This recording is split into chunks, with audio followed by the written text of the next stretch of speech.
साथियों नमस्कार। आज का वीडियो का मुख्य विषय है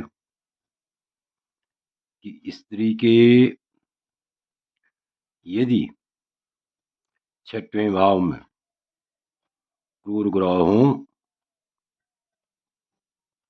तो वे जो है अत्यंत शुभ फल देते हैं। यदि शुभ ग्रह बैठे हुए हों,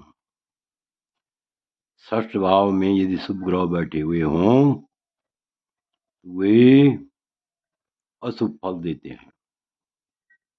ध्यान से देखिए, जिस स्त्री की छठवें स्थान में अर्थात षष्ठ भाव में क्रूर ग्रह बैठे हुए हों तो ऐसे क्रूर ग्रह अत्यंत शुभ फल देने वाले होते हैं।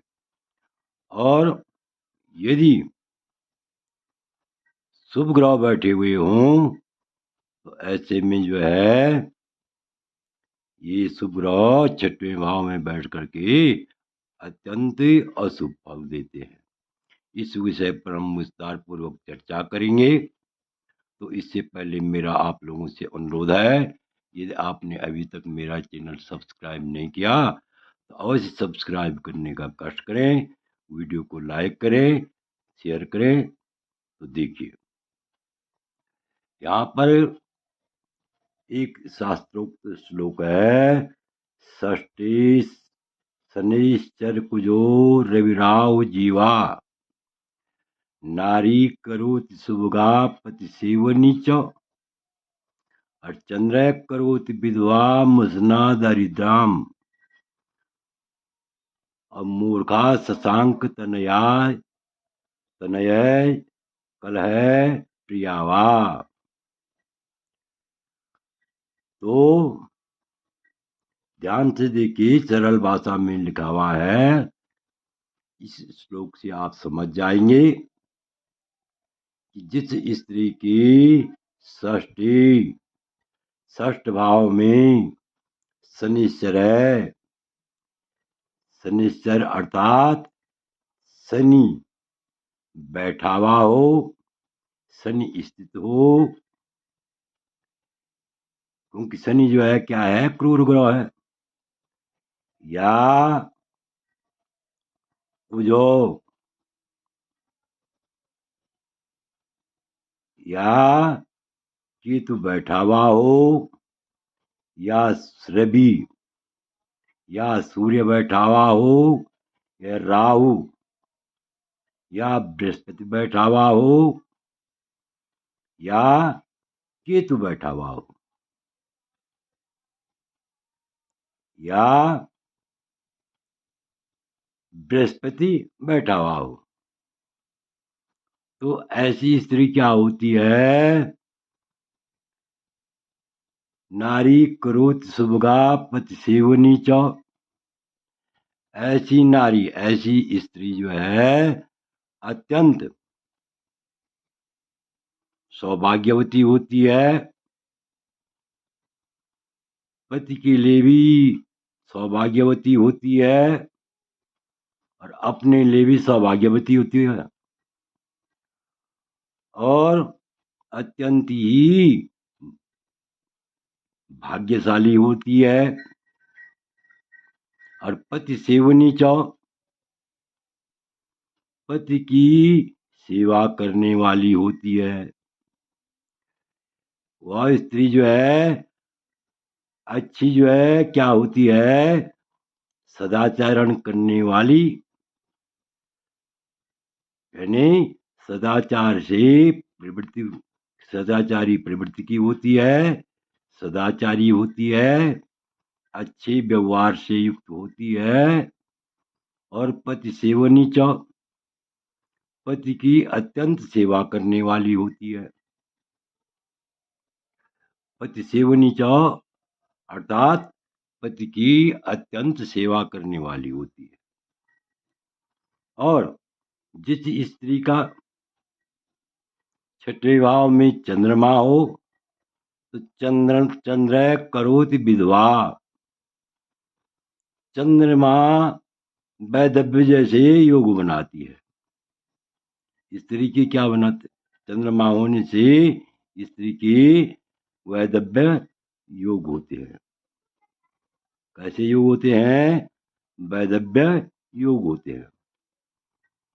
और मुसनादरिद्राम अर्थात शुक्र हो, शुक्र हो, शुक्र बैठा हुआ हो, छठवें भाव में शुक्र बैठा हुआ हो, तो ऐसी स्त्री बहुत दरिद्री होती है, अत्यंत दरिद्री होती है। और शशांक तनय, यदि शशांक तनय इसी स्थान में यदि जो है शुक्र स्थित हो, तो ऐसी स्त्री जो है क्या होती है, यानी कलह करने वाली होती है। यानी उसी स्थान में यदि बुद्ध बैठा हो तो हुआ हो ना, तो वह स्त्री, यानी शशांक तनय कहते हैं बुद्ध के लिए। यदि बुद्ध बैठा हुआ हो तो ऐसी स्त्री जो है अत्यंत कलह करने वाली होती है। जहां तहां जो है झगड़े में प्रवृत्त रहती है, झगड़ा ही कलह ही उसको अत्यंत प्रिय लगता है। जब तक उसने परिवार में कलह नहीं किया, अड़ोस पड़ोस में कलह नहीं किया, तो ऐसी स्त्री जो है कुल मिलाकर के अत्यंत कलह करने वाली होती है। अब जो है आप भावार्थ स्पष्ट कर सकते हैं कि जिस स्त्री की छठवें स्थान में शनिश्चर बैठा हुआ हो, शनिश्चर हो, जिस स्त्री की षष्ठ भाव में शनिश्चर स्थित हो,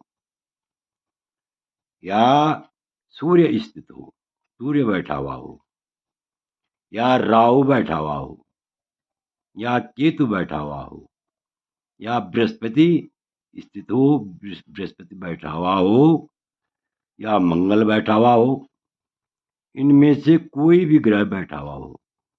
अब ये तो जो है शनिश्चर हुआ 1, सूर्य हुआ 2, राहु हुआ 3, केतु हुआ 4 और मंगल हुआ 5। ये 5 ग्रह अगर जो है स्त्री के छठवें भाव में बैठे हुए हों, या सम जो शुभ ग्रह है केवल बृहस्पति बैठा हो, बृहस्पति शुभ होता है, तो इनमें से कोई भी ग्रह बैठा हुआ हो तो वह स्त्री अच्छी सदाचरण करने वाली होती है, सौभाग्यवती होती है। और पति सेवनी च, पति की अत्यंत सेवा करने वाली होती है, पतिव्रता होती है, पति के अनुकूल कार्य करने वाली होती है। और यदि छठे स्थान में चंद्रमा हो तो ऐसी स्त्री के वैधव्य योग होते हैं, शुक्र हो तो दरिद्री योग होते हैं, बुध हो तो चरित्रहीन योग होते हैं। और इसी स्थान में शुक्र के स्थित होने से वह स्त्री दरिद्री होती है। उस स्थान में बुध बैठा हुआ हो, ऐसी स्त्री क्या होती है, नित्य कलह करने वाली होती है। आशा है कि आप इस वीडियो को भली बात समझ गए होंगे। दोबारा भी मैंने आपको भावार्थ स्पष्ट बता लिया है, तो आपसे अनुरोध है, यदि यह वीडियो अच्छा लगे तो मेरे चैनल को अवश्य सब्सक्राइब करें, लाइक करें, शेयर करें। वीडियो देखने के लिए बहुत बहुत धन्यवाद।